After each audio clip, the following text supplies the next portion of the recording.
What would it be like to be a fully mature, self-actualizing, fully functioning human being? This is the ideal, busy, happy person with all his faculties smoothly functioning in perfect cooperation.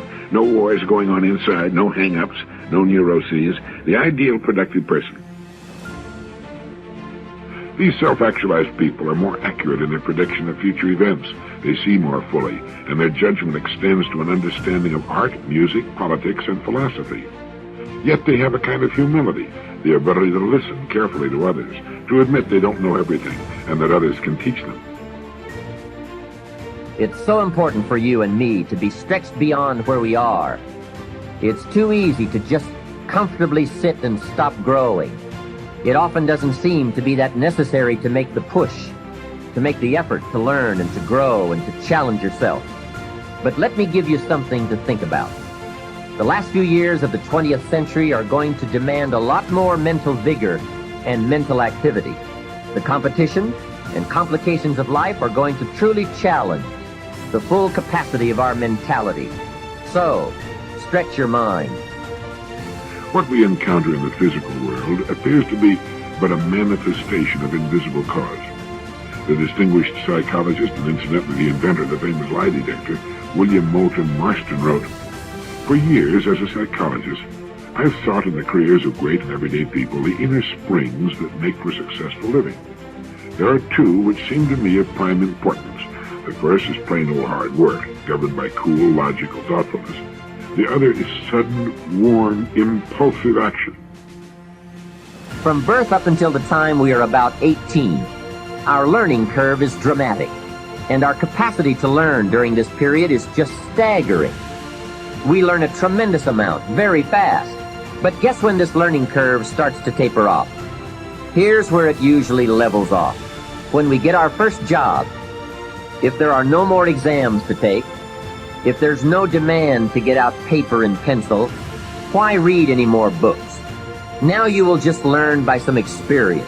But can you imagine what would happen if you kept an accelerated learning curve all the rest of your life? Be that unusual person who keeps up his learning curve. Now, there's a big difference between what you believe and what you know.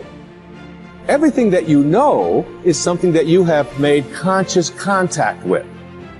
So there's nobody out there watching, there's nobody in this world who knows how to swim, who learned it by somebody else telling them that you can swim, or by watching Mark Spitz go through the water, or by observing other people doing it.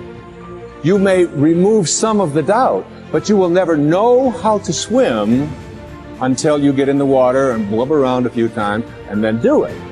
And then you'll have a knowing, and that knowing is something that you'll never lose. Succeeding in life is not usual. It's unusual. You need to develop some unusual habits to earn the outstanding rewards. The subconscious mind and wealth. The trouble with most people is that they have no invisible means of support when business falls away, or the stock market drops, or they lose their investments. They seem helpless. The reason for such insecurity is that they do not know how to tap the subconscious mind. They are unacquainted with the inexhaustible storehouse within. A man with a poverty-type mind finds himself in poverty-stricken conditions. Another man with a mind filled with ideas of wealth is surrounded with everything he needs. It was never intended that man should lead a life of indigence. You can be wealthy, have everything you need, and plenty to spare. Your words have power to cleanse your mind of wrong ideas and to instill right ideas in their place. I have talked to many people during the past 35 years. Their usual complaint is, "I have said for weeks and months that I am wealthy. I am prosperous, and nothing has happened." I discovered that when they said, "I am prosperous, I am wealthy," they felt within that they were lying to themselves. One man told me, "I have affirmed until I am tired that I am prosperous. Things are now worse. I knew when I made the statement that it was obviously not true." His statements and those of the others were rejected by the conscious mind, and the very opposite of what they affirmed and claimed was made manifest. Autosuggestion succeeds best when it is specific, and it does not produce a mental conflict or argument. Hence, the statements made by this man made matters worse, because they suggested his lack. The subconscious accepts only your convictions and beliefs, not just words or statements. The dominant idea or belief is always accepted by the subconscious mind. The following is a way to overcome this conflict for those who have this difficulty. Make this practical statement frequently, particularly prior to sleep. By day and by night, I am being prospered in all of my interests. This will not arouse any argument, because it does not contradict the subconscious mind's impression of financial lack. I suggested to one businessman whose sales were very low, and he was greatly worried, that he sit down in his office, get quiet, and repeat this statement over and over again.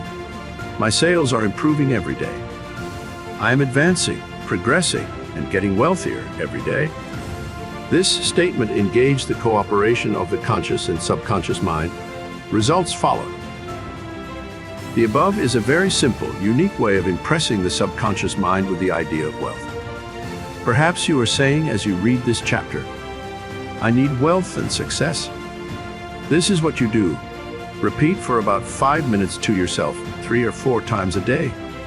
Wealth, success. These words have tremendous power. They represent the inner power of the subconscious mind. Anchor your mind on this substantial power within you. Then conditions and circumstances corresponding to their nature and quality will manifest in your life. You are not saying, I am a success, or I am wealthy. You are dwelling on real powers within you. There is no conflict in the mind when you say wealth or success. Furthermore, the feeling of wealth and success will well up within you as you dwell upon these ideas. The feeling of wealth produces wealth. The feeling of being successful produces success. Keep this in mind at all times.